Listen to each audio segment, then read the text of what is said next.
a friend of mine once said that when the astronauts went up into space, they could see two things: the Great Wall of China and every acting choice I ever made.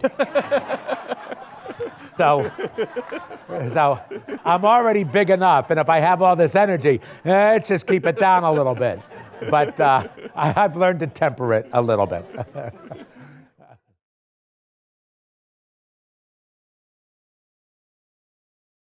So I guess to begin with, when did you decide you wanted to be an actor? When did you first know you wanted to be an actor? Okay, that's wanted to be and decide to be are two different things.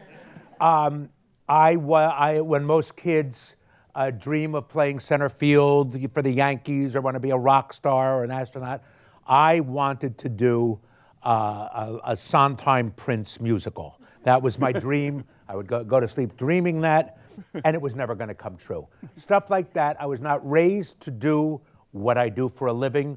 I was raised to be take over my dad's jewelry store, and in order to do that, I had to go to law school and business school. But I always wanted to be an actor. Even in college, I wanted to be an actor, but I was pre-law.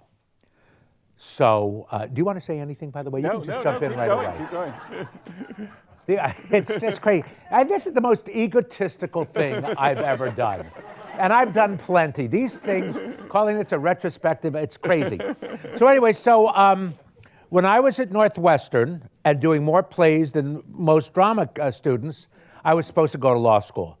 And a guy named Frank Galati, who I think just passed away this year or last, brilliant professor of mine, I went in and I talked to him and I said, I want to be an actor. And he goes, but my parents want this and I really should do that.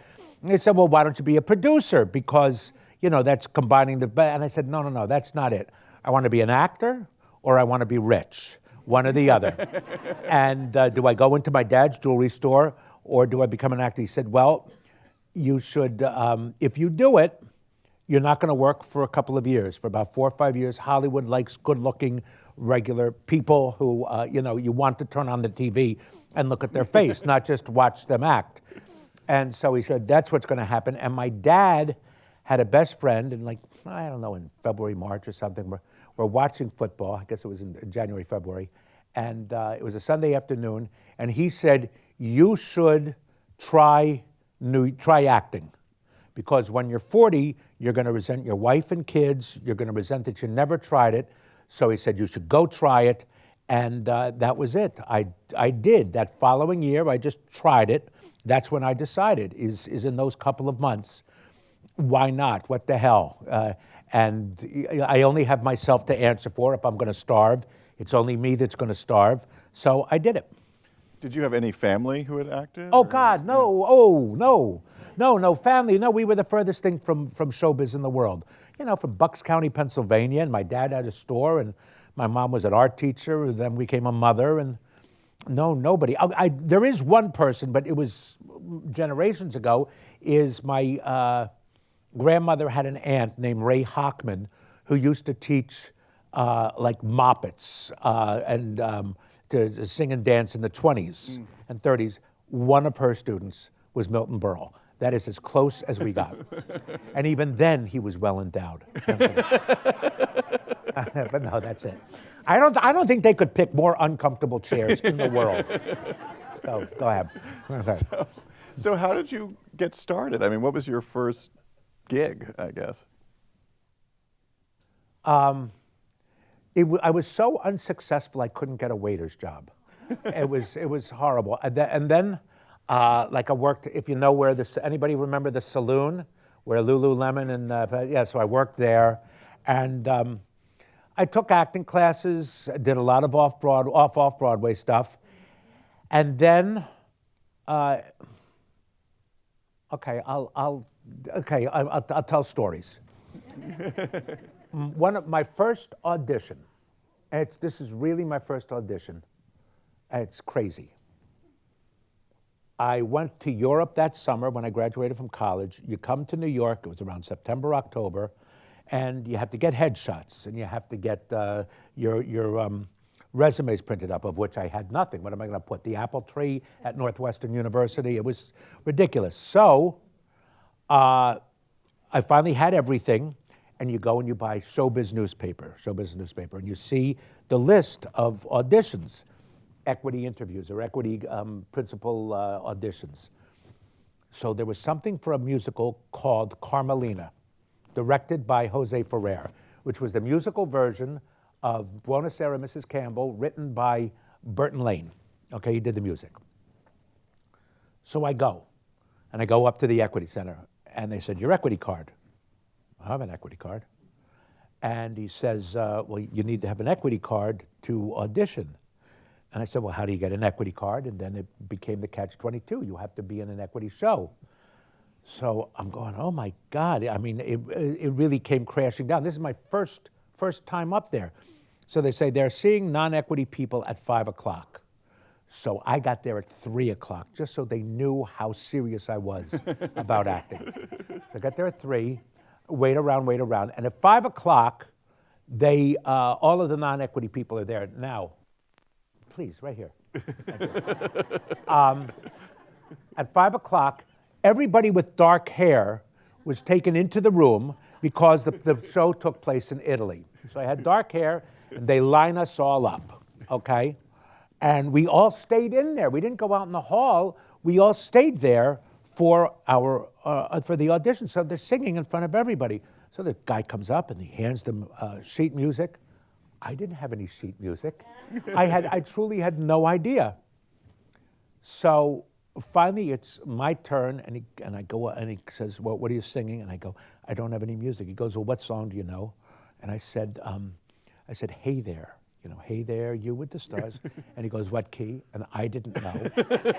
and he says, so I go, hey there, okay.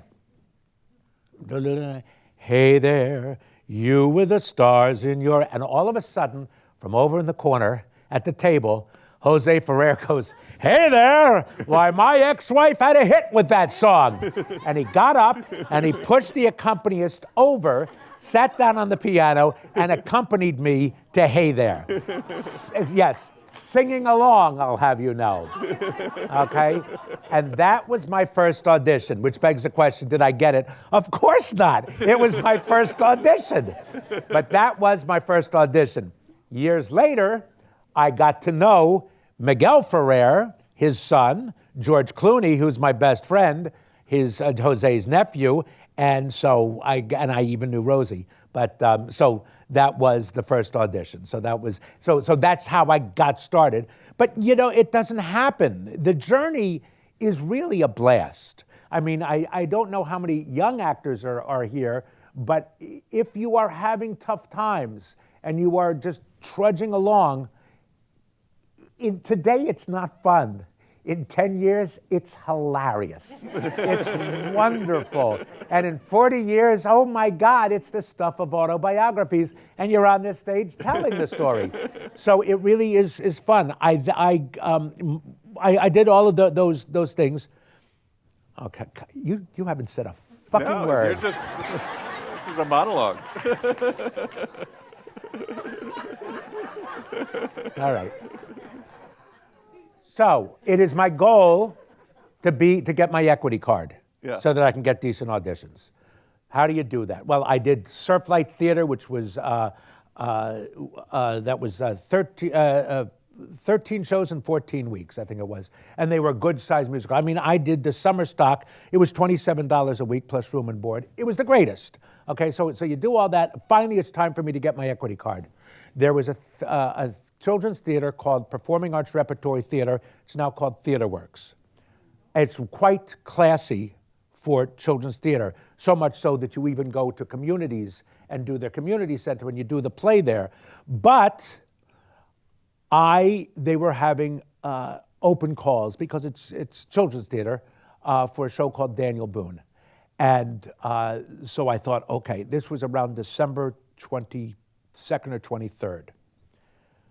My dad, who had the jewelry store, it must have been the 23rd, had to get all of the stuff from New York that was being repaired, pearls getting strung, rings getting sized, all of those things.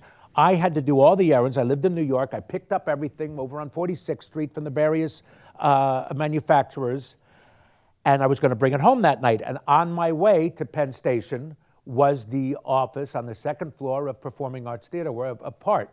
And so there was a line going up, and I get there and I audition for them, and then I do the role, and they like me for Blackfish the Indian. And in my suitcase is probably $250,000 to $500,000 worth of jewelry.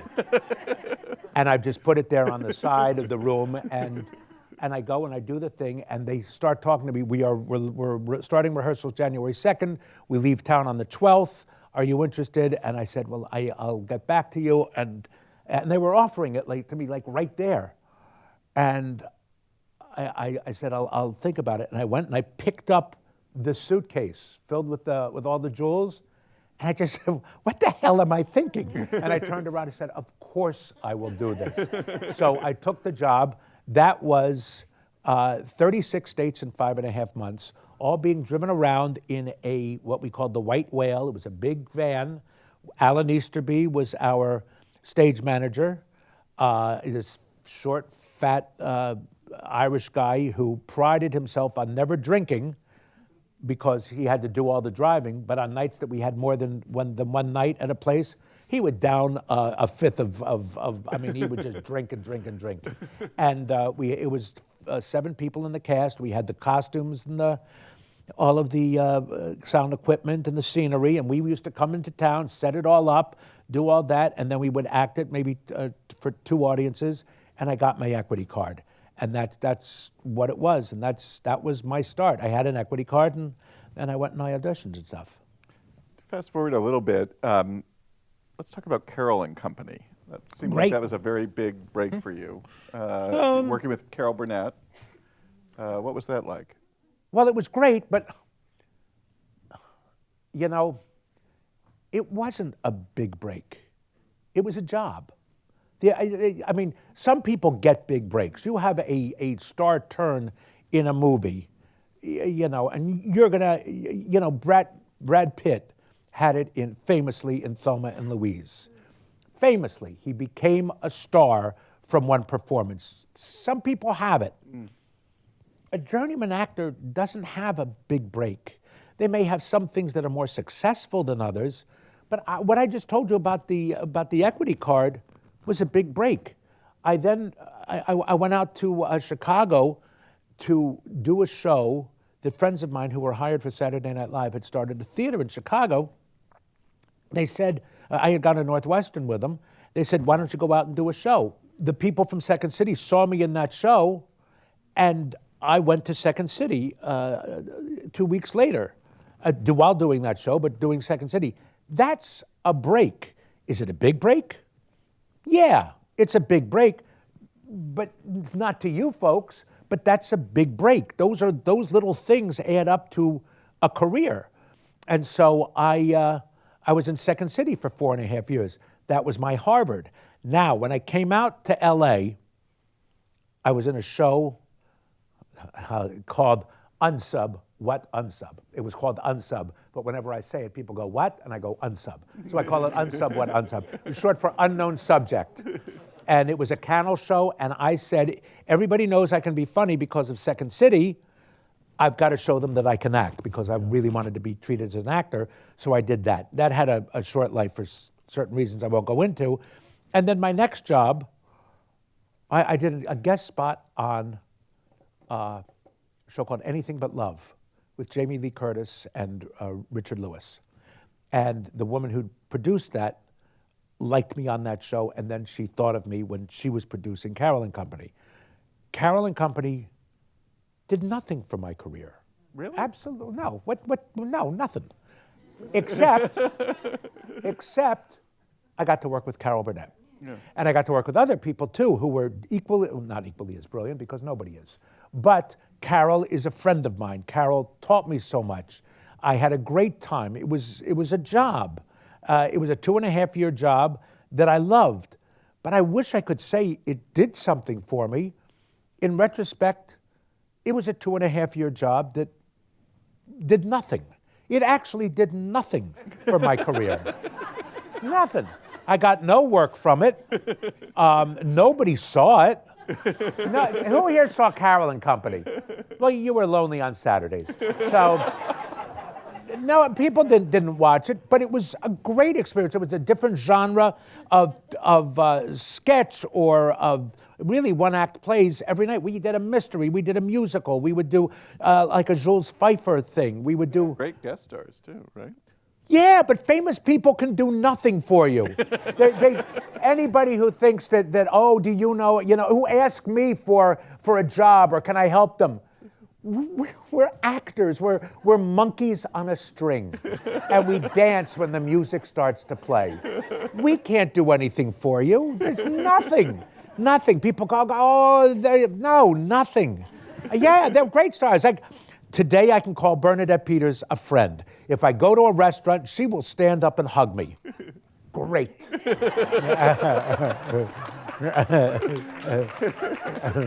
So, working with Carol Burnett, though, what did you learn from her? What was that experience? All right, here's how I put Carol Burnett, because I compare Carol Burnett to Michael J. Fox.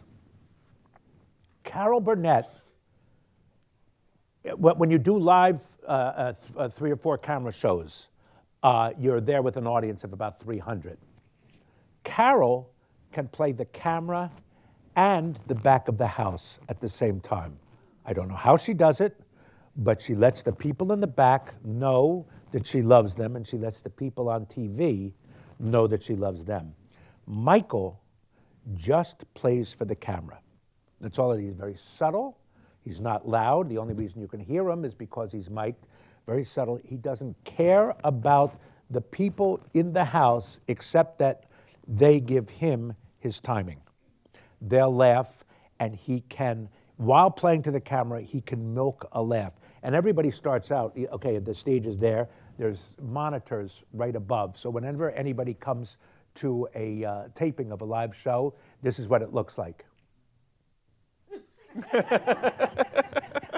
And they just watch the whole taping on the monitor. But he knows how to work it, and he could just play that audience. So he needed that audience, but he didn't need to entertain them. Carol needed to entertain them too. In fact, I think sometimes that audience was more important to her than the TV audience. Of course it wasn't. She knew she's just such a pro. She knew what she was doing. I'll tell you something that I don't think she knows. I don't tell it that often. When we were doing our first episode, it was a sort of like a film noir, and I was the bartender and she was this moll or something like that. And on the bar, I could see her hand shake. It was shaking. And I'm thinking to myself, Carol Burnett, she's so nervous. And I just took her hand. And we kept going, but I took her hand. And I think she remembered that. Mm-hmm. I don't know why. I'm not saying I'm a hero or anything, but I was more so. I didn't have as much to do. My name wasn't on the show. I didn't have the lead. I'm playing a bartender, but I took her hand when I spoke to her. And anyway, she was very nice to me. She said I was born in the wrong era. I should have been born in vaudeville and burlesque. But she was very sweet to me. She really, really was great. She was great. Do you get nervous? Oh, yeah. I love being nervous. Really? I love being nervous. I just love it. I love being, that's why I like doing so many new plays.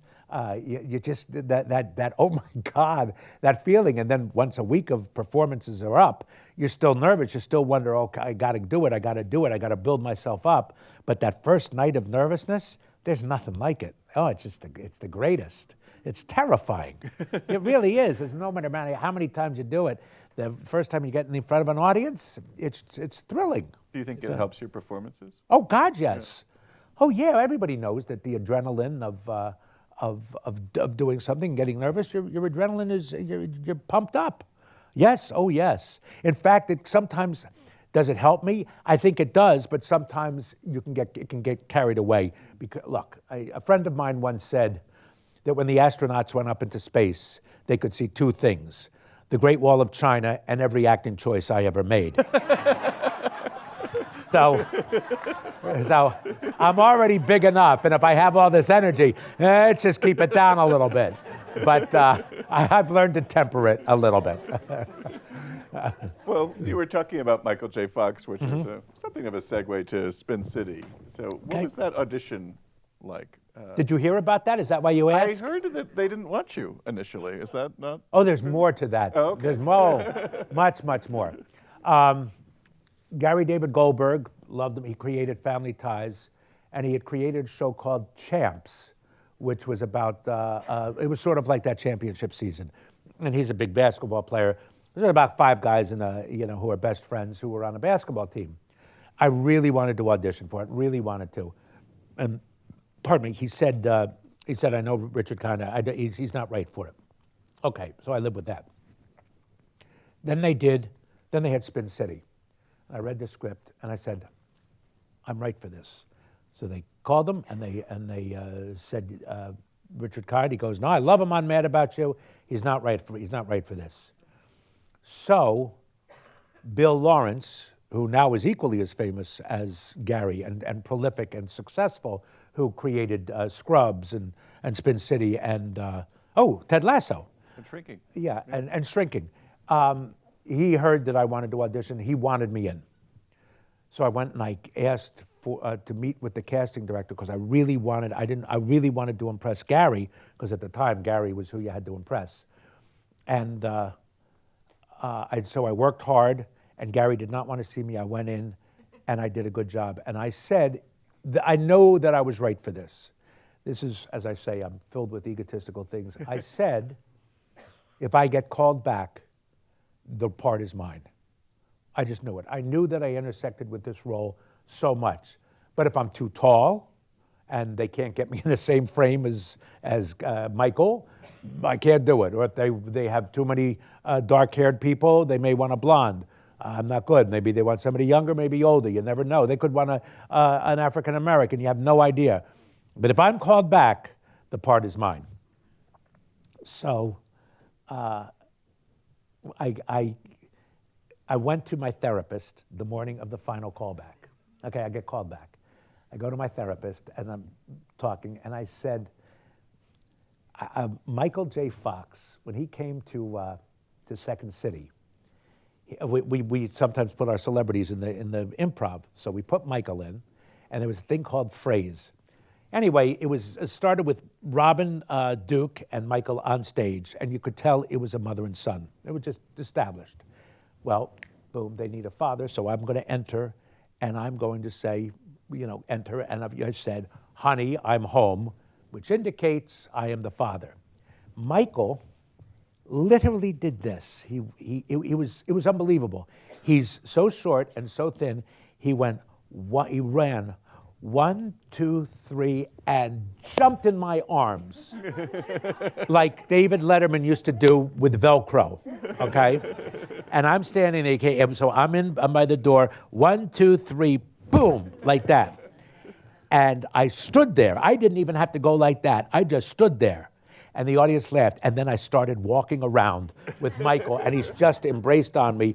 And I'm telling you, think about what a minute and a half of laughs are. It was easily a minute and a half. It was wonderful. I can relive it in my mind.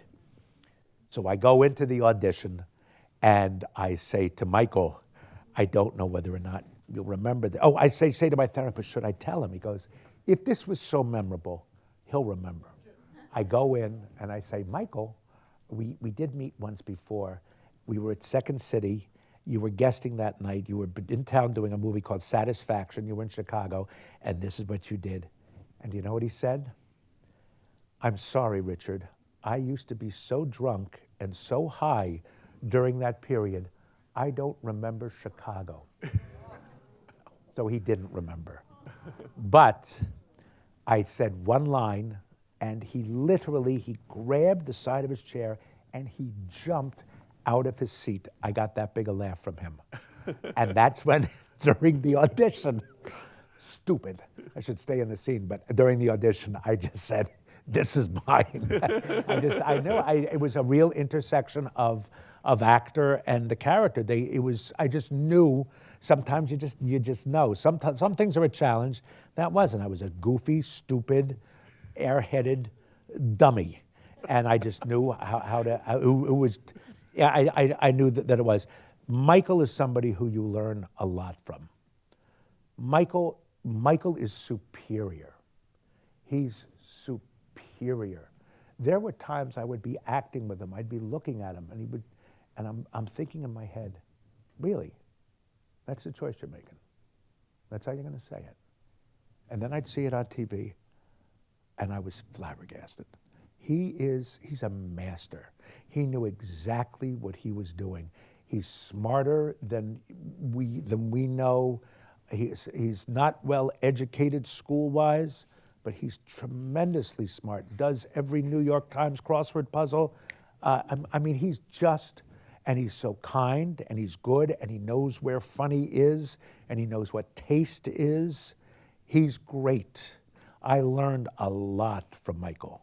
Michael, Cagney wanted Michael to play him in the movies, and he was smooth like Cagney. He's great. Great physical. He's everything. Michael could do everything. And my glib statement is that God gave him this gave him stardom so that he might help cure Parkinson's, because he's that powerful. And his movie's coming out soon, that documentary. I think I'm seeing it on the 3rd, and I hear let me put it this way. Not only is he happy with it, Tracy's happy with it. So it'll probably be pretty great. It's called Still. And so he's magnificent, magnificent man, humanitarian. He's everything. He's who you want to be. He's a great guy. What is he like as a scene partner? I mean, you're talking a little bit about his skill, but like, is he a very generous scene partner? Oh, God. Oh, yes. And yeah, not only is he generous, but he had one of the best teams. You have Alan Ruck, who you all know now from Succession, but he was on the show. Barry Bostwick, so great. Yeah. Michael Boatman, and myself. He gathered great people. I mean, I was playing tennis with better tennis players, and Michael knows how good he is, but he knew when to give the other people the space and let them be funny. He would, no. He used to call me the all-star of the team, most valuable player, stuff like that. But yeah, sure, why not? He's a diplomat too. But he's just beyond generous, beyond generous. Like I said, he knows funny. When he has to be funny, he's funny, and when he knows that you've got the joke, he'll set you up, but good. He's great. He's great. Obviously, while that show was happening, he came forward and said he had Parkinson's. To a degree. Yeah. What was we that went. like We went 3 years without knowing. Did you have any idea of it? No idea. We all thought. We had heard that. I think they told us he had Lyme disease. Okay, but I remember that in retrospect. This is all retrospect. I remember when his hand would shake, and he was a big smoker then. I go, Jesus, Michael, you got to give up the smoking. So that's what I thought it was. He once had a bit, just a little thing, where he had to pretend he was a mime. So he just had to go like this, mime in a box, and he couldn't do it. And he got so angry at, not himself, at the disease. And he just stormed off. And I'm going, this is horrible. But I just said, fuck him. What the hell? What's he got up his butt? Why does he throw a tantrum right now? So in retrospect, I was a jerk, a real jerk. But I wasn't a jerk because I didn't know. I thought he was throwing an actor's fit, but he wasn't. He got angry at himself. So we didn't know. Then we were the first to know.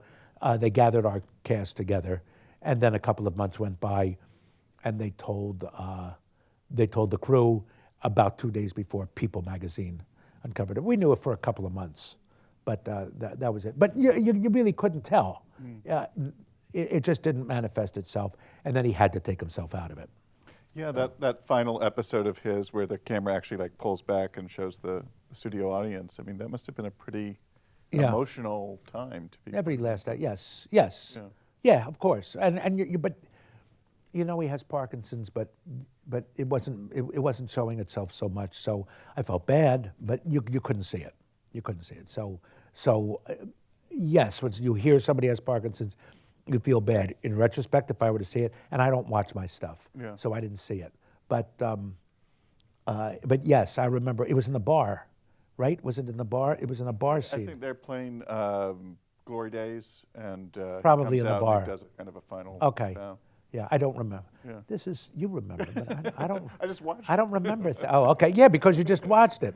I once went up. I was waiting tables, and I was waiting on Mary Tyler Moore. Yeah. I knew every Mary Tyler Moore show, and I knew every Dick Van Dyke show, every one. And I asked her questions about it, and she would just go, "I'm sorry, I don't know." And I wanted to say, that's so untrue. Why aren't you talking?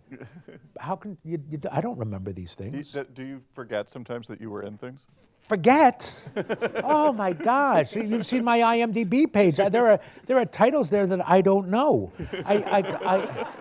It's nuts. It's crazy. You know, it's like lines or jokes that you do on a show. I call them like art history exams. You study and you study and you study for an art history exam. You know what's good about it. You know the name of the artist.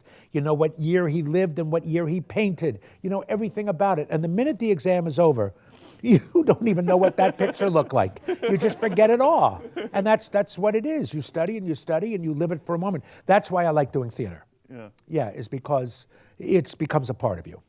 Yeah. Do you remember your theatrical performances better than your film performances? Well, after doing them 150 times, yes, I do. Yeah.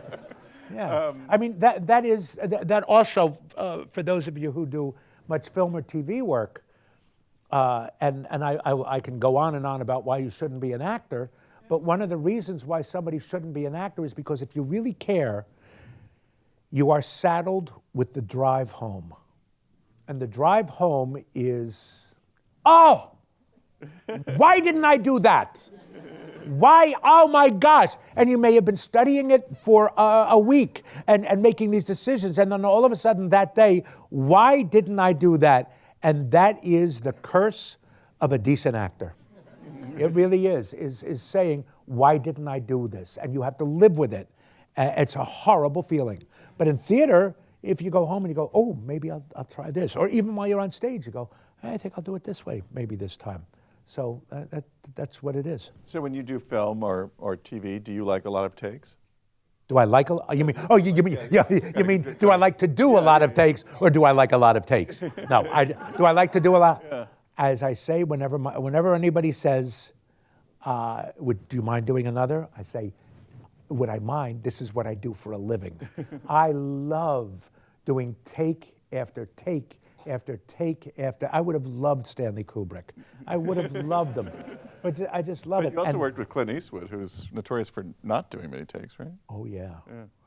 You want to hear my Clint Eastwood story? God, I got so many. All right, I'm doing this movie called Hereafter. A not very good movie. However, the first 12 to 15 minutes. Have you seen it? Yeah, it's great. I mean, the beginning is great. The beginning is great. I would agree. The rest of it is not as good. It's not so good. The beginning is a CGI tsunami.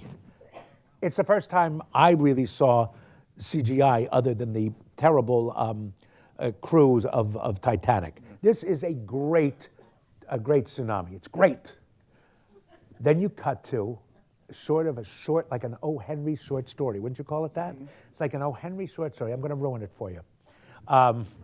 So Matt Damon plays a guy who can see into the future. He touches your hands and he can see into you. He can read like tarot cards, but he can touch them and he gets these sensations. So his brother, who I work with, gets me to come up and he touches my hand. And he says something about, is it June? He says something about June or something like that. Well, the story is that my wife was dying and the nurse's name was June, and I fell in love with her, and my wife knew that I had fallen in love with her and was sort of saying to Matt Damon, it's okay, you can marry June. That's this lovely, lovely little story. So we leave so he touches my hand. He doesn't say it. He says June, something about June. He says, your wife says, it's okay, it's okay. We go downstairs. Matt Damon is up in his room. The brother comes downstairs. I get in the car. I get in, I turn the key, and then the brother says, what happened in June? And I go, nothing. And he goes, no, what happened? And I go, June is a person. And I tell him the story. And so I go and I do the scene, and I go, he goes, what happened in June? And I go, well, and then I start to tell the story. So Clint comes down and he says, he goes, oh, that's great, yeah, it's wonderful. Just do it faster. And I said, Clint, I swear to God, I'm not this kind of actor, but I'm a very secretive man. I loved my wife. Nobody knows about you. Nobody in the world knew about June. And all of a sudden, this guy who I know, but I don't know that well, asks me about this situation. And I mean, I just can't blurt it out. I've got to mull it over and to tell him and say and you know, that my deepest thoughts and my romances. And Clint goes, yeah, I didn't think of that. Yeah, just do it faster. Said, all right, Harry, I'll do it. Don't take it easy. So I that's what it was. Well, let's talk about, since we were talking about theater and your dream that you talked about earlier. Okay. Let's talk about Bounce. Sure. How did that? Anybody here know what Bounce Yes. is? You do? You're nodding your head, but no, not anybody? Okay, Bounce was a musical that Stephen Sondheim had great designs on. Actually, it started way back with Irving Berlin. He wanted to write a musical about it. Finally, Sondheim got the rights to the show about the Meisner brothers, who created Palm Beach. They were responsible for Palm Beach. However, their adventures are that of the American dream, and it's a very big scope, and Sondheim wanted to do it. He did it with John Weidman. Do you know about this? About this same thing with David Goldberg is with Hal Prince. Do you know that? Yeah. No, I didn't know that. It's good. And then I'll tell you sort of another story that has nothing to do with me. They're having auditions for the role of Addison Meisner, who was one of the two brothers. I say it truly is my dream. It was my dream to be in a Sondheim Prince musical, be in a Woody Allen movie, and be in a Stanley Kubrick movie. I thought I had a better chance of being a Stanley Kubrick movie even after he died. That's how there was no chance.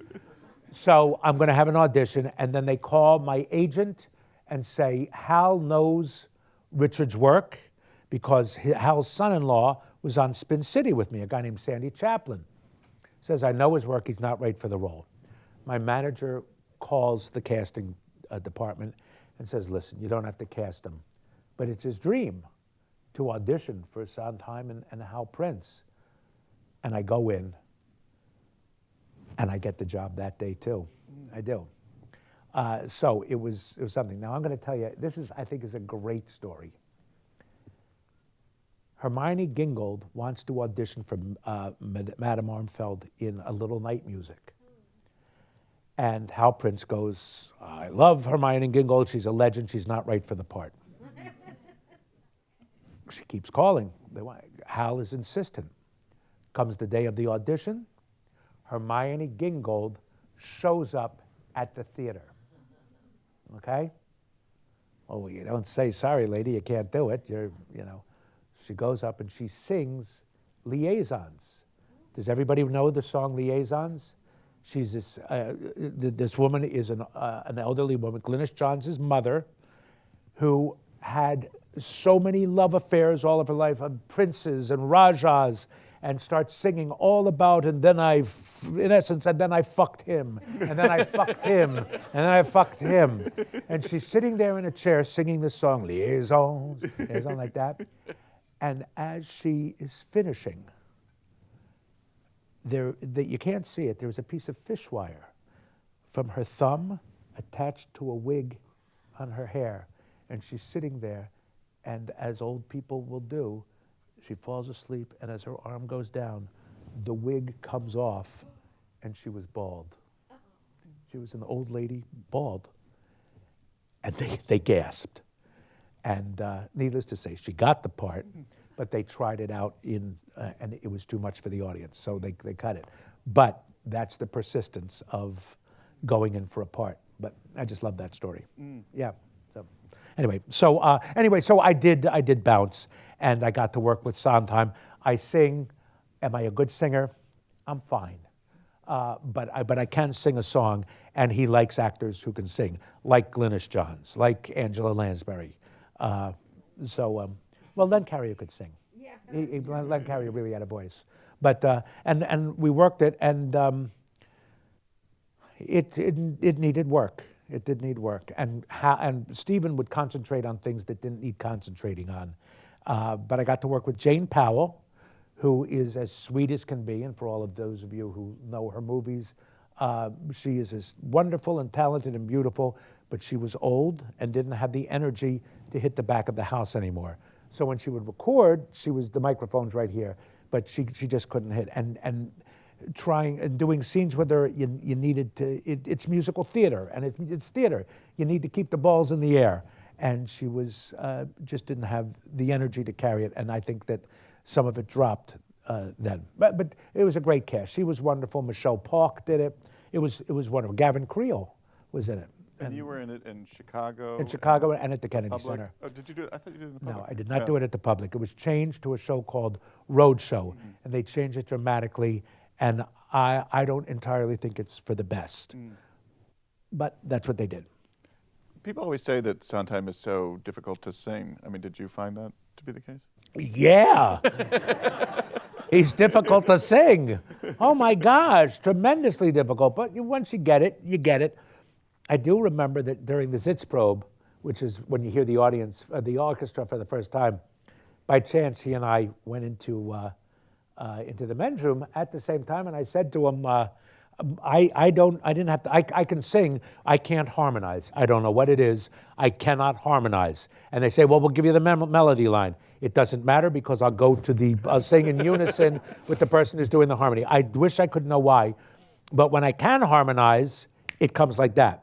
And the last note of the show is a harmonic note, as if the brothers are getting along. And I could hit it easily. I don't know why, but I did. Anyway, so I say to Sondheim, thank you so much for not writing harmonies in the show. And he goes, I can't harmonize either. And I thought, well, of all the people, but no, he couldn't harmonize either. He had a tough time harmonizing. He could write them, he could hear them in his head, but he couldn't sing it.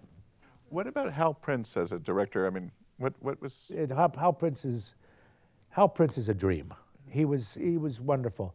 I got mad at him once. After we had closed Bounce, he did a thing called Prince of Broadway. Yeah. And it was a retrospective of all of his great musicals. And he one time did a speech at University of Pennsylvania, his alma mater, saying that he got here by luck. And I said, I got so angry at him. I go, that you did not. You made your luck. You worked so hard year after year. He was a stage manager for George Abbott. He ran George Abbott's office. And then he was lucky because his first two shows were Damn Yankees and Pajama Game. That's ridiculous luck. But you work hard to make yourself available to be a producer of those two shows.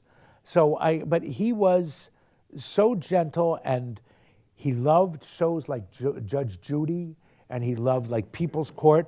So he would only work until 12 or 1, and then he'd go home and watch those. And we would just rehearse. We'd work in the morning, and then he'd go home and watch his shows. And he was very relaxed about it, and he used to want to impress Stephen, because Stephen, he knows that he's working with the genius, and Stephen bequeaths this project to Hal to put up, and Hal comes through. I mean, for those of you who saw Sweeney Todd, that harkens back to the brilliance of what, it's not the machine age, what do you call it? What is it? In the industrial age is a huge monolith of a steel monster coming down, crushing everybody. I know that we've done little musicals of Sweeney with violins and, or in a bakery. But Sweeney Todd is about a guy who gets squashed by the Industrial Revolution and dog eat dog. And it could not have been done without Hal Prince. Every other production couldn't be done without the genius of Hal Prince. And he's great. He's great. If you think about Evita, that great scene with musical chairs to demonstrate how coups happen in Argentina. Oh, sorry, you're not the leader anymore. Sorry, oh, you lost your chair. These are images that he just deals with images that are special. Can he direct actors? Sometimes he can't. He'll talk to you about history, but he doesn't exactly know how to talk to actors especially, but he loves actors. He loved them. And he would let you do anything, and he would listen to you, but he would set everything up. So he would set up your world. He was great. And a gentleman, he was a gentleman's gentleman. He was great. You were saying that Sondheim got too obsessed with things that didn't really help the play improve or the musical improve. What were those? There's one in particular, is that the crash. Well, when they had the crash of Palm Beach and they overextended themselves and like the Banks did, and he wanted to. He had a huge musical number that he would change this and that. He would change this and that. It neither helped nor hurt the song. The song was fine. There were other issues within the play that you needed to move along. This was a 10-minute sort of a ballet about the crash of Palm Beach and of these brothers that they got into a financial mess. So, but it was like, well, I will say he really is specific about his words. A the versus an and versus an of. He is specific about that. He spends a lot of time. But he would ask, he goes, are you having fun? Are they coming easily to you? Everything. He really loved actors. He adores actors. But he's very specific. Very specific. I would one time say, okay, the very first rehearsal we had, I sort of said, Addison wouldn't say something like this. And I called him. As it so happens, it all got cut. But he goes, well, just try it and see what it feels like. But he was very specific. He really was. Let's talk a little bit about The Big Knife, too, which I actually did get to see. Yeah. And that felt like a very different role for you. You played a studio chief, very dark. Anybody see The Big Knife? Okay.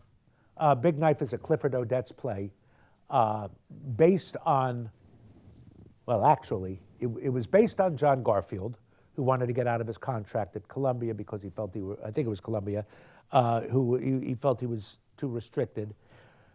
The catalyst of it was, does anybody here know that Clark Gable and Carole Lombard once ran over a child? Yeah, yep. So it's about something that is, pardon me, deeply under the wraps and were covered over by the studio fixers. So Odets wrote this play about Hollywood and how cruel Hollywood would be. And he wrote a part based on Harry Cohn, who was as despicable a man as you could possibly want. He was the worst of them. And I'll give you one or two stories of how bad a man he could be. He once had union problems, and he had one of his lawyers took care of the union problems at the studio. Took care of them at all. And Harry Cohn fired him. And the lawyer comes in and goes, are you kidding? I just did. He goes, no. Whenever I'm on the lot and I see you, I'll be grateful to you, and I can't have that. So he got him a job at somewhere else. That's just how he thought. He was really during the war bonds. The women from the DAR came in asking for donations of a box office. A portion of the box office go to the war effort. He said, I can't do that to my stockholders. That's not fair, However, how much would it be? And they would say whatever the amount was. He took out a checkbook and he wrote a check for that amount of money and gave it to them and said, but if you tell anybody about this, I'll say it's not true, I will take it back. He just didn't want to be known as, he was a really weird, mean man, and held John Garfield to his, held a few people to their contracts. Am I right? Is he the guy in The Godfather, in The Horsehead? No. He's not. Who's that? That's The one with the gray hair? yeah, John Marley, the one in the bed. That's not Harry Cohn, who held Frank Sinatra. I thought because Harry Cohn did Colombian. I think That's Frank Sinatra. I mean, that's From Here to Eternity, and that's. I know it's Columbia. Frank Sinatra who ran Columbia. I thought it was. Cohn ran Columbia. Yeah, it's Harry Cohn. It was that's Harry Cohn. Okay. So that's not a character that you would normally see me play. It was first done at Williamstown. Joanne Woodward was directing it. Thank God Joanne Woodward had no idea who I was, because I was doing Spin City at the time, and she would have said, I'm not casting this idiot. So I got to go in and do the audition without her knowing who I was, and I did a good job. She hired me. And then Bobby Cannavale was doing a play up there at the same time. Years later, the Roundabout Theater asked Bobby and a guy named Doug Hughes, brilliant director, what play they want to do. They talked about The Big Knife. Let's bring it to Broadway. It's not a great play. It could be, but it's not a great play. But Bobby wanted to do it, and because Bobby's one of my best friends, and he saw me do the role, he said, let's have Richard Kind. I don't like repeating roles, but for this one I did, because it's Bobby and I wanted to work with Doug, and it's a good role. But I mean, I can do that. I can be horror. It's what I like to do. You know, I mean, I'm on Tony nomination, and but like right now, I'm doing a show called East New York, and I play a cop, a New York cop, and I doubt myself. I'm a man of a certain age. I'm of this build, and am I a New York cop? And then I walk down the street and I see the guys, and I go, I could do it. I could do it. So I'm a New York cop. So can I do this? Yeah. I try everything. Okay, I'm gonna. This gets me to one other thing that's really important. When I was growing up, I loved Batman, and I loved All in the Family, which means I loved Adam West and I loved Carol O'Connor. And on every article that was written about them in TV Guide, and there were a lot of articles, they always said, I'm not just Batman, and I'm not just Archie Bunker. Yes, you are. You are. You may have, not in the case of Adam West, but in the case of Carol O'Connor, great talents, and you can go off and do this. You will, when he died, did you hear Archie died? Not Carol O'Connor, Archie Bunker died. I never wanted to do that. Even at that young age, I never wanted to be known for one part. I thought, but I didn't even know I was going to be an actor. Mm-hmm. But that's prison. So whenever anybody said, "Oh, you're the breakout character of the show," of which they thought I would be in Spin City, I did everything I could not to be the breakout character. Like I could have hired a PR person, but I didn't, because I didn't want to be stuck in that. So I get to do Big Knife, but I get to do Max Bialystock and the Producers, or I get to play the idiot on Spin City, or do whatever it is. I like doing different things, and I that's just what I love. I love doing it. So that brings us to Curb Your Enthusiasm, Mm-hmm. and Cousin Andy, and I still love this scene where he comes home and finds out that his mother is dead. And No. Oh, when Larry comes home, finds yeah. his mother's head's dead, and that he missed the funeral. Yeah. Okay. Jeff Garland, who's the heavy manager, Larry's manager on the show, is one of my oldest friends. Yeah. I knew him back at Second City. He's a good friend. So they're looking for the role for somebody to play Cousin Andy, and they're going through, and they've thought about me. And Larry was under the impression, he goes, Richard Kind is too famous. I'm not. And I said, tell him that. But he had it in his head. And at the time, every famous actor who was on the show, with the exception of one person, I'll get to that, was playing themselves. And so he thought that I would have to play myself. So he thought I was too famous to play the role. The one actor who didn't play themselves and was famous is Ed Asner, because Ed Asner dies in the episode, and he didn't want people to think that Ed Asner had died. But he's the only one. Everybody else is. So I told Jeff, I said, you just got to convince him I'm not that famous. And Jeff did, and I got to do the role. Yeah, so that's what it was. I mean, how much is Larry David like Larry David on Curb Your Enthusiasm? Not really. I mean, he's not. He's not. He's funny, and he's very kind. You talk to him. He does not suffer the fools, or he doesn't suffer strangers. He doesn't want to be around them. So that one he is. He's selfish in an Ayn Rand sort of way. If he's happy, then the world is happy. But he's insistent on making himself happy. He won't go, like, he'll play in a celebrity golf tournament. But when you play in a celebrity golf tournament, the charity doesn't say, wow, how can I give Richard Kind a free round of golf, some food, and give him a nice day? What can I do? No, you go there to play with 4 strangers who are able to play golf with Richard Kind and go home and tell people, I did something for a city of hope, and I played golf with Richard Kind, and you try and make it a memorable day. Okay, but Larry, when he goes, I'll play in your tournament, but I'm not going to play with any strangers. He makes sure that his foursome or fivesome is friends of his. So he doesn't get invited anymore. I mean, he might still, and he doesn't stay around for the cocktails, and he doesn't stay around for the award ceremony or the dinner. He comes, he plays golf, and maybe you pass him on the fairway. But other than that, yeah. So that's what he's like. And is it really, like, how much of that is improvised too? Okay, this question gets asked a lot.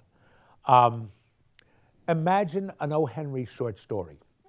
You read an O. Henry short story, and you put it in chapters of what you're going to, the one with the hair clip and the watch fob. So you have them waking up in the morning, and then they improvise. You just say, the couple wakes up, and they have breakfast, and they talk about how beautiful your hair is, oh, how lovely the pocket watch is. And so that's a chapter. Then you move on. Where does he go? And so he writes a scenario that's very, very detailed and is not in script form. He writes a funny O. Henry short story. And so you act out these different chapters. So you know where you are, you know what you want in the scene, you know every once in a while he'll say, no, he doesn't want that, and says blah, blah, blah, but it's not in script form.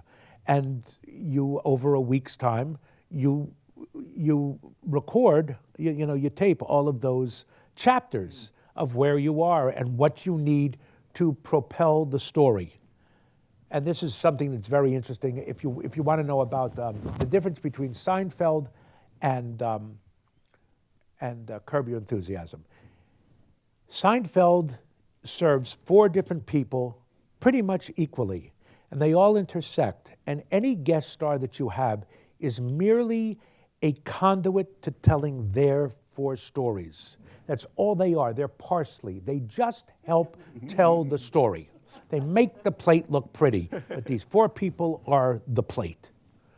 With Larry, you're only telling Larry's story. Nobody else gets any story, but you get screen time because you get to be a character, a fully fleshed character that he has an effect on and you have an effect on him. So you're not just parsley, you're important to the scene. And that's the real difference. It's much more fun doing Curb. Now, on this, they did this last season, and everybody goes, oh, you're in it. And I'm not in it. Why aren't I in it? Because he's telling only his story. And if I can't help tell his story, then I am not in the show. But if you're on a TV series and you have 22 episodes and you have 5 characters, and you're getting paid a decent amount of money, a writer will write for every one of the characters. They have to be represented. Larry only has to write for him, and how can I tell my story? Who do I need? Do I need Super Dave? Do I need Cheryl? Do I need the manager, Jeff? Do I need Richard Kind as Cousin Andy? Who helps me tell the story? And then he writes those characters for himself. Does that make sense? Yeah. So. Let's talk about A Serious Man. Oh. Really fascinating character. I loved it. Upsetting, sebaceous cyst Yep. thing going on. Talk a little bit about finding that role, too. Okay. I was given 2 scripts. One was called Intolerable Cruelty, and one was called A Serious Man. There was a role in Intolerable Cruelty, page-and-a-half monologue by Tilda Swinton's lawyer. I worked and worked and worked on this monologue. I went in, I wanted to do it. I so wanted this part. Then I had to read for a lawyer, I think. No, I think a lawyer in Serious Man. I didn't care about A Serious Man. I wanted to do this. I must have done it 5 times for them, a page and a half, and they were great. While I was doing that, in the audition for that, they said, "Would you read for the part of that Michael Stuhlbarg played?" But I didn't know that. I wanted this part. So I said, "Well, you're the Coen brothers. I didn't study that part. Do you mind if I go home and study that part and I'll come back? You're not shooting this." They were shooting Intolerable Cruelty first, and then they were going to do A Serious Man maybe 6 months later. I said, "You got all the time. Let me come back." Never heard from them for that role. I talked myself out of auditioning for the lead of A Serious Man. Then I had to come back in for either a rabbi or another lawyer or somebody. I don't know who it was. Then, while they were filming, George Clooney, who I've already dropped that name, but he was shooting Intolerable Cruelty, he tells me, he goes, "The boys love you. You're going to be in the movie." I didn't know what, but they love you. Intolerable Cruelty, I never got the role of the lawyer. I went to Texas to do summer stock, to do Damn Yankees, to do The Devil and Damn Yankees, and I had to do the part of Arthur. They wanted it on tape. And the guy I thought the lead would help me or something, everybody stunk. But there was one intern who was really good. And I read the lines with him, and we did it. And I spoke to Joel, and Joel said, "You can't," this was the scene by the swimming pool, "You can't be too big." That was his direction. "You can't be too big." He goes, "I'm telling you, when William Macy had to do Fargo, and he's screaming on top, and he's pounding with such ferocity because he can't believe everything's going wrong, and he pounds the top of the roof, and Bill Macy goes, "Nobody will believe that. I can't go back to Chicago or New York having done that. That's so horrible. I'm going to do it." It's a memorable part. You remember him you remember up on the rooftop? Everything's gone wrong, and he just starts pounding the roof. He goes, "Everybody thought it was too big." He goes, "You can't be too big." So I did that pool scene of the crying, and at that point I wanted it, but I didn't know that was in the script. In any case, that's how I got it. I did that on tape, not in front of them. I did it on tape in Texas, I think in Laredo, Texas or something, and was sent it in, and I got it, and I understand that my competition was Patton Oswalt, and. Patton is very kind about it, and always when he introduces me or something, and he says, "I'm so thankful that it went to the right guy." So he's very nice about that. But so that was it. And those guys are great. What are they like as directors? They are so in sync with each other that I remember the only time that they ever did any. I mean, they just know what the other wants, but they prop people came to them with a towel, a little washcloth. What should it be? Should it be white or should it be floral? One wanted floral, one wanted white. That's the only time I ever saw them, disagree on anything. And I once said, Alfred Hitchcock used to say that he knew exactly what the movie looked like, and shooting it was the boring part. He knew exactly what the whole thing looked like. I believe the Coens know the same thing. and they know exactly what they want. They don't give a lot of, they do give a lot of direction. They were so easy. Okay, there were two things. I remember coming out of the lake where Joel just went, he just says, he can't believe how beautiful a day it is. And forgive me for being like this, but I saw this character looking up, I can't believe the world. I'm so happy because he was sort of a slow-minded guy, and he was filled with joy I'm like this, and I thought, well, I'm Christ. So I really just kept it like that. But he was trying to be expansive. He says he loves everything. He loves the way in the world, and all I saw was grab the world, and you're Christ. There was that. There was one thing, and I'm saying these because there's sort of, if you know the movie or you look through, even the cover, there's a picture of me looking like this at the door, where I see the police are at the door, and I'm a little scared. And in my head, Joel wanted to demonstrate what he wanted physically. And I saw, because he's got such a long face, this horse face. So when it's as if I'm doing an impression of Joel as he's doing it. And here's a really interesting thing, how open they are. We had rehearsed when we first started doing the movie. When I was at Second City, there was a guy who was quite brilliant, but he had synapses in his head, and he would pretend that this is a wall. This is an absolute wall. He would be talking, and then he would just go to the wall. He would take his hands like this, and he would just go against the wall for about 5 or 6 seconds, and then he would just walk away. This is somebody who was so brilliant, he literally went mad. He went to an insane asylum. He's now out. He's not an actor. He's a lawyer. But he used to do that. So I told him this story. And I said, I have a guy, I based Arthur on a couple of people, many of whom were at Second City because there's such weirdos there. And I told him about this. And he said, oh, yeah, let's find a place to use that. And so finally we come to the scene in the hotel, and he wanted me sitting on the bed crying. And I said, what if I'm standing at the wall like this? I mean, they had the camera all set up for me to cry. And I said, what if we do this?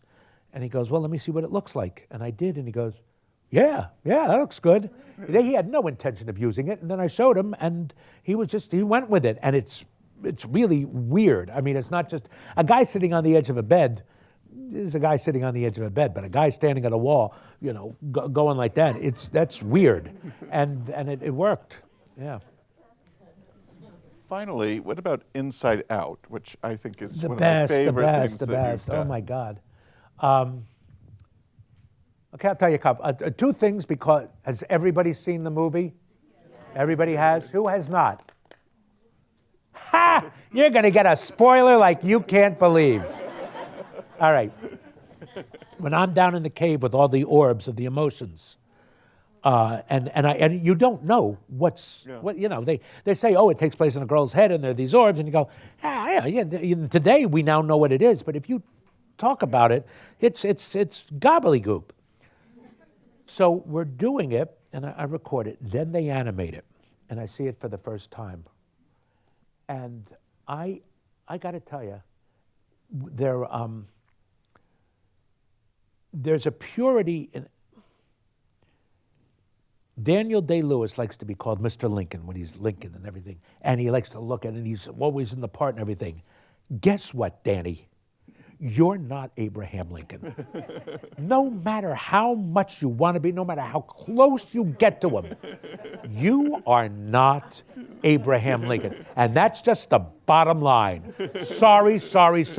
You were born Daniel Day-Lewis, and now you're going to get close. You may feel like him, but you're not going to be him. But there is a purity in acting and getting close that you can feel. And it's wonderful. And when I had to dub the line, fly her to the, take her to the moon or whatever, the screen was here, and I would have to dub it, and I would go, and I would do it, and they would go, great. And I go, no, let me do one more time. I must have done it 20, 25 times. None of them were the same. Were any different than the previous take. There was a purity of trying to, of being in the moment, of helping this girl. It was the most wonderful, cathartic moment. I loved it. I loved being there. I felt like it was helping this girl. It was everything you'd want it to be. So I kept doing it over and over. They used the first take, but I kept asking, let me do it again, let me do it again. So there is a purity there where you actually think you can be Bing Bong. And of course I'm not, but it's a wonderful feeling. And then when we saw, I took my family on a trip up the coast, and we stopped in a Pixar, and they showed us a lot of stuff way before the movie was released. So we saw the first 10 minutes. Now, when you hear about the first 10 minutes that the orbs are going through, and it gives you the world. If you haven't seen that world, you don't know what to think. These are brilliant geniuses who are able to animate it and show you. But before that, so we're watching that, and it's great. And then we walk down the hall, and they have a very cursory animation of the scene with the orb. And they go, oh, Rich, do you want to see it? Well, yeah. So we all go in, and my daughter, my oldest daughter, who hasn't seen the movie, doesn't know, but can feel this, is watching it. And it ends, and she just stopped. And she just turned to her mother and just ran into her arms and cried. And I didn't know whether or not she was crying because Daddy had died or because Bing Bong had died. But she just couldn't handle that emotion. And that's when I knew this movie will be as great as it probably, as Pixar is meant to do, and it is that great. Yeah, it's. I can't believe I've got you're looking at, this is truly, and I say it, especially doing East New York. I am the luckiest man in showbiz because I look like this. No camera wants to look at this, and I have a modicum of talent, but I'm not Daniel Day-Lewis, and I've gotten to do all of these things. But some of the things that I'm asked to do, what a gift that I am asked to do Inside Out. And I'm asked to do East New York, which is tries to show the police as good people, or I'm asked to, it's just unbelievable. I'm the luckiest guy, just the luckiest guy. Let's open it up for questions. Yeah.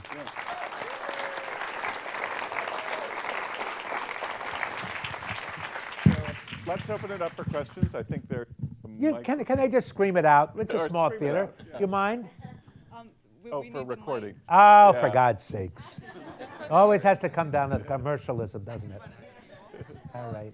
Okay, you're recording it. Good. Thank you for coming out, Mr. Kind. You're a big inspiration to me and to character actors, the way you've persevered, and you just really are so consistent with everything. Thank you. I had a question about Ari Aster. I just saw Beau is Afraid on IMAX. I'm still recovering. It's really a good movie, but what was your experience working with him? There's a lot of mystique about him. Yeah, and you know what? He's not a mysterious guy. He's a lovely man who's funny and kind, and he's great, and he's got a great imagination. I'm very lucky that I got to do that. Because of circumstances that I don't want to go into, I replaced somebody, and I replaced somebody at the last minute. This is a terrible story. It's not an example, but he was shooting all day on a Thursday. I was supposed to meet with him on Zoom at 9:15 at night. Well, I was being taken to a really good and expensive sushi restaurant that night, and I'll be damned if I'm going to give that up for an audition. So I said, I'll meet with you on Friday afternoon. So during lunch on Friday. So we talked on Friday, and it was literally a 5-page monologue. There's literal 5-page monologue. This is Friday afternoon. If I got the job, I had to be there Monday morning at 7 in the morning. I don't think it was an audition. I think he was offering, but I took that it was going to be an audition. We talked, and he said, this is great. And I go, but I want you to hear me read before I come before because I didn't have to read for him. I said, please let me read. And I love, how much do you want me to get into? I'll answer the question. I go, he goes, you don't have to read for me. No, you're too big. No, you're Uncle Arthur from Serious Man. He loves me. No. I go, I want to read. I read about a half a page. And he goes, stop. You've got the job. I'll see you Monday morning. So I had 2 days to memorize this 5 pages. And I'm good at memorizing, or at least I used to be great. I'm now okay still, but it was 5 pages and it's a little discordant and and he's got a specific language. I got it. If we must have done it 40 times. And you see you've seen 70% of it. They had to cut it because it was so long. But I'm 30 feet up in the air and I'm afraid of heights. So I'm standing there like this and it's like being here and the rail was not here, so I couldn't grab onto a rail. The rail was down here. Well, I'm not gonna go like this because I gotta be like this. I was terrified. I was so scared and I'm up there for 10, 12 hours and just standing there. There's nothing down below. There's only green screen. I mean, imagine if this place were, a huge soundstage and it was just green, but I'm talking to thousands of people, and that was really weird. But he's very kind. He loved making the movie. He knows exactly what he wants. So he's wonderful. He's really sweet. He is a nice Jewish boy. I don't even know whether he has mother issues, but he has an imagination. He won't talk about it. He's got a lovely brother who I got to meet. I never met the parents.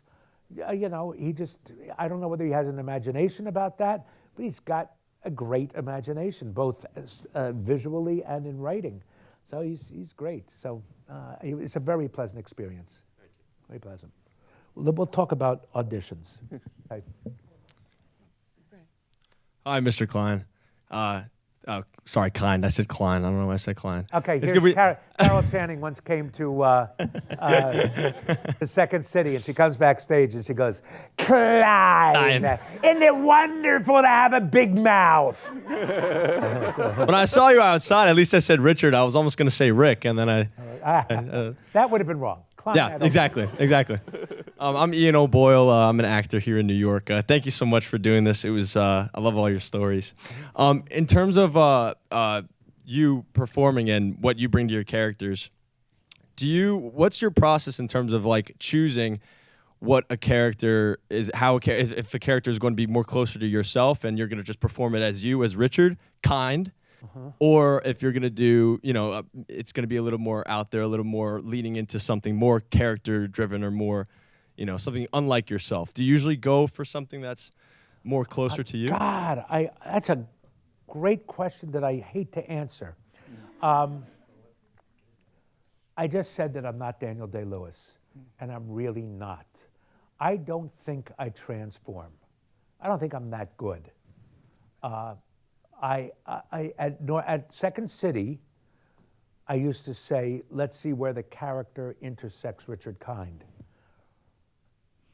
There's usually, I read it, and then I say, this is how I would do it. And I don't choose how I'm going to do it. I read it, and then I say, this is what it will sound like. And of course, it's in my head, and you don't want to do that, as you learn in every acting class. Don't hear it, say it. Let's hear how it's going to come out at the moment. But I do see, and I see if I can, am I capable of doing it, or is somebody better? And I've turned down jobs because I'm not right. I'll give you a perfect example that I knew I wasn't going to get it, but who knows. But did you see the movie The Menu? Okay, terrific movie, great cast. I auditioned for Reed Birney's role.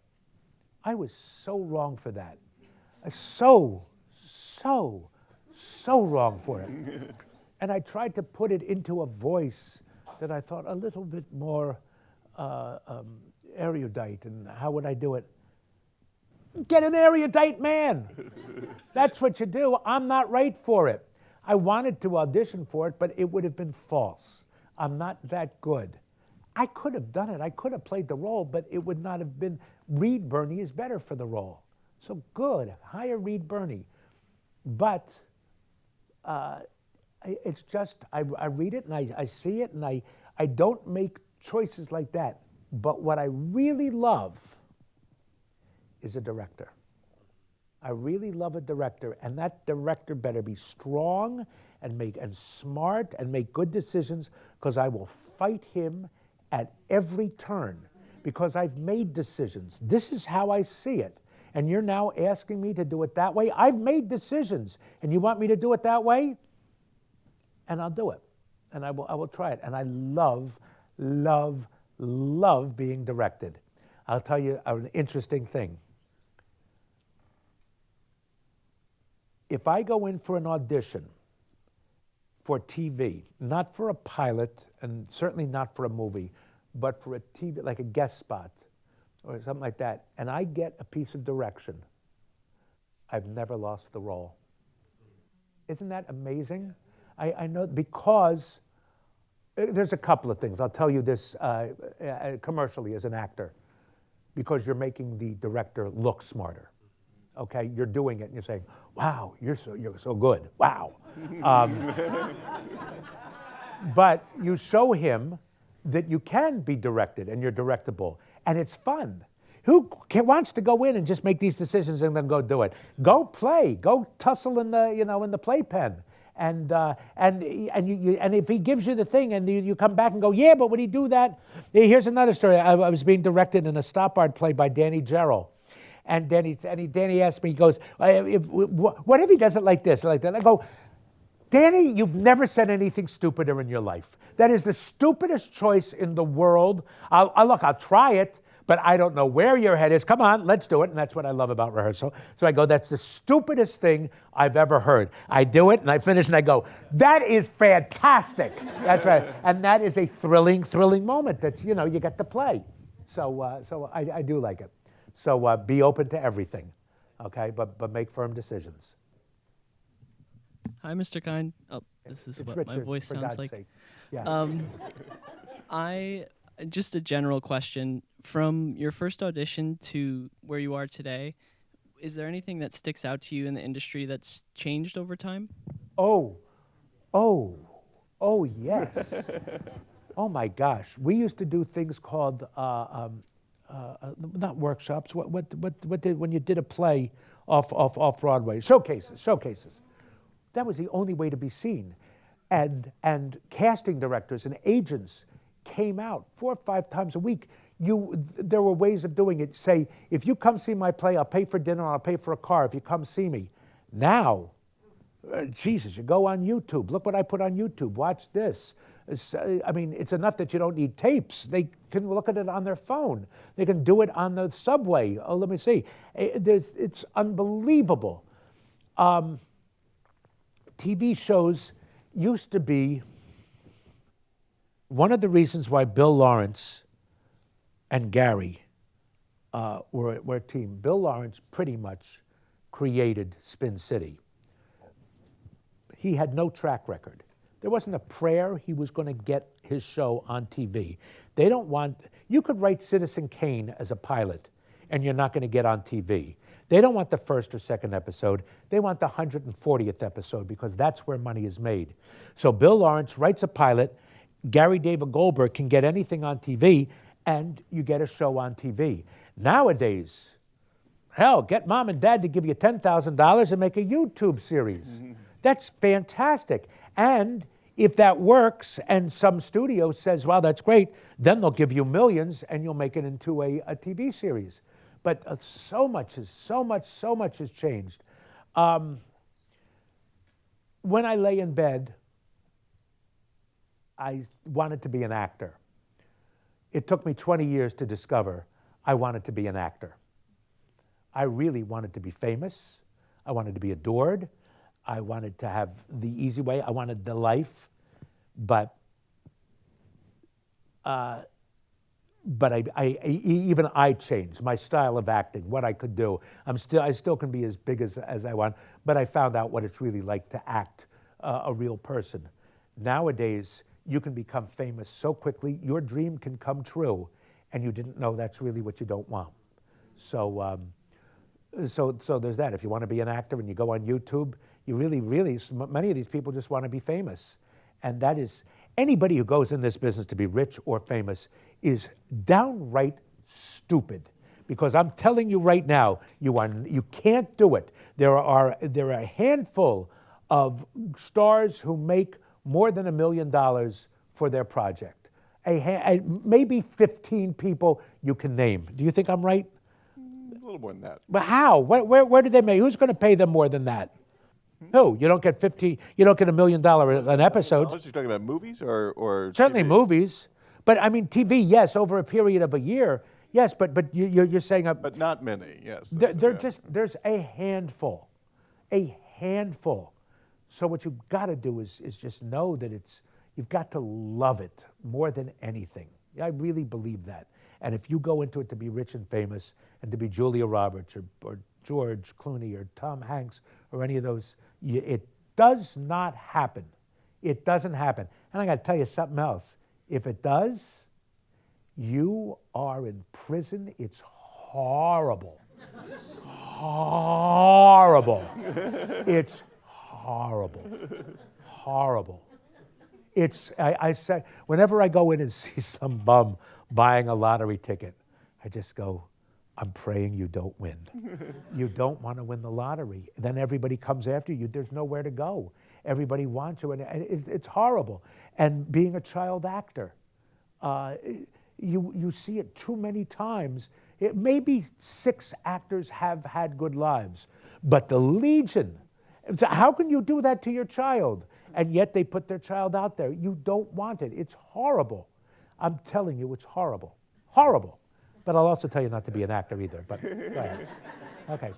Yeah, go ahead. Hi, my name is Sue Zizza. I was just wondering, well, first of all, happy birthday. I understand you recently had a birthday. I have one a year, but that's incorrect. Well, No, I had one in November. Yeah, so anyway.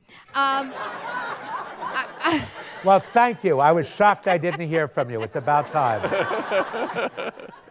I was told recently you had a birthday party here in New York City. But anyway, maybe they were thinking it was someone else. I just wanted to ask you, though, of all the different forms of acting you've had the opportunity to do, stage. Stage. It's stage. Stage is it. Stage is Stage it is for the you? best. Stage It's is the best? Yeah, you get to make mistakes. You get to do it again.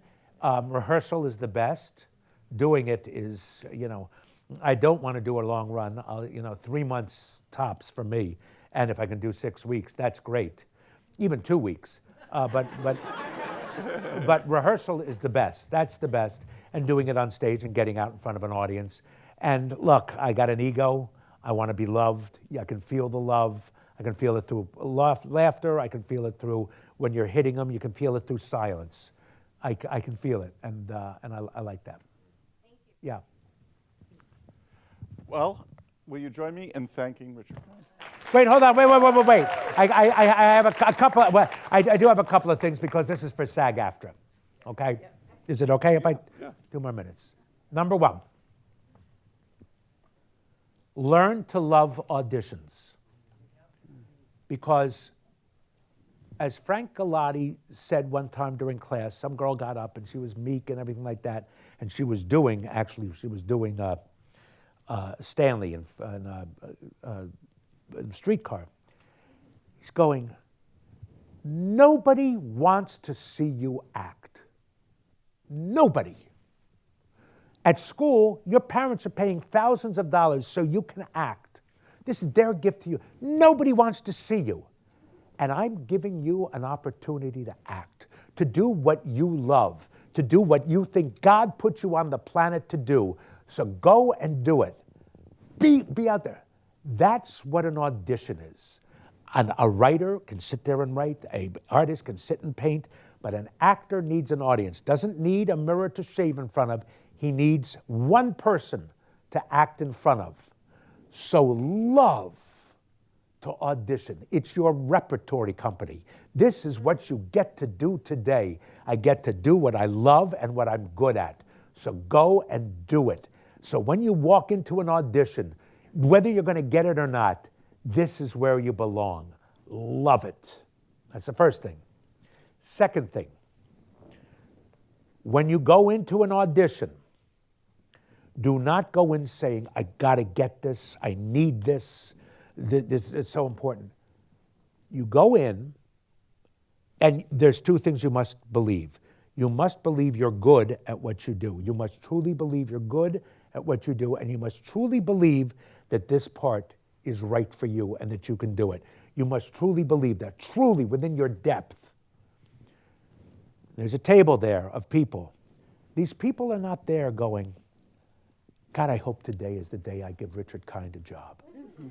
I hope today is the day that we can all feel secure that his children will eat. This is the day that they say, dear God, let somebody come to us who can make us Seinfeld money, who can make us rich, who can make our project as good as it can be, so that when you stand up there, you say in your head, you don't say it out loud, say it to them, this part, I got your back. I got you covered. I hope that you cast around me as good as what I'm going to give you right now. Now, you may think this is conceited, and you may think this is just, you're full of yourself and everything. You know what? That's the profession you chose. Your job is to stand up and wave your arms and say, look at me, look at me. If you look at Dustin Hoffman in Tootsie, in that scene where he's walking down Fifth Avenue, that's what an actor is. Lemmings all around, and he's saying, look at me, look at me. That's your job. And you go in there and you say, I got you covered. Don't worry. It changes everything. You take all of the pressure off yourself, you're going to give to them, and you're going to say, this is how it should be done. I gotcha. And that's it. Okay, let's get out of here.